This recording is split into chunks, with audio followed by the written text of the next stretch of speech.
So, anytime that a notable player is either released or becomes available on the trade market, I feel like we need to at least entertain if that player makes sense for the Denver Broncos. Well, we have one of those situations that has arisen after the Raiders decided to part ways with former Pro Bowl cornerback Marcus Peters.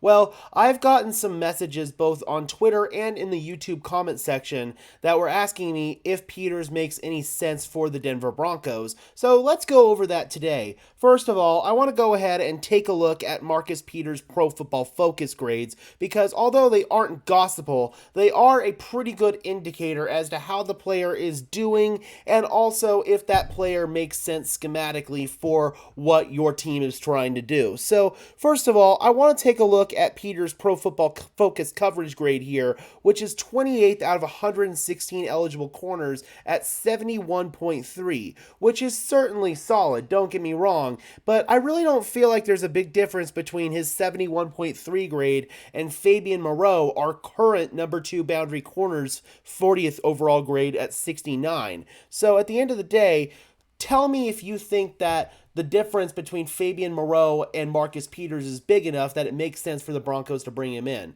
Personally, I do not, because I feel like Peters would command way too much money in this situation.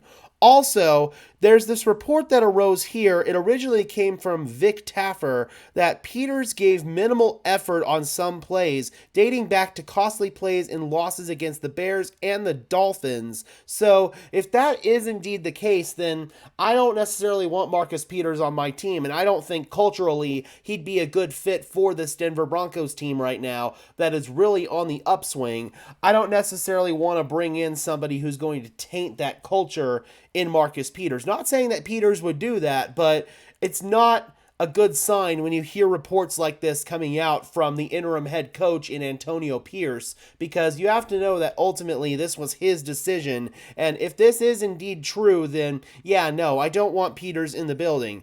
If we just come over here and take a look at some of his raw stats too, in 2021, he did not play all season due to a season-ending injury that he suffered in training camp. 2022, only one interception. And then this year, he did have a pick six, but only one interception on the year. So at the end of the day, man, I just don't think that Marcus Peters makes sense for this Denver Broncos team. Fabian Moreau is playing well enough at that second boundary corner spot. And at the end of the day, Peters, he's a notable name, but I feel like he's living more on his luster and some of his past production at this point than what he's actually doing right now in the NFL. But let me know, Broncos country, if you guys think Marcus Peters could make a good fit for this Denver Broncos team. Drop those comments down below, guys. I would love to hear your thoughts, as always. Be sure to leave a like on this video, as well as subscribe and ring the bell so these videos appear in your notification feed. I would really appreciate it, guys. Those are two free and easy ways to show your support. Helps tell YouTube's algorithm to push us out and helps us get seen by more and more members of Broncos country just like you and me.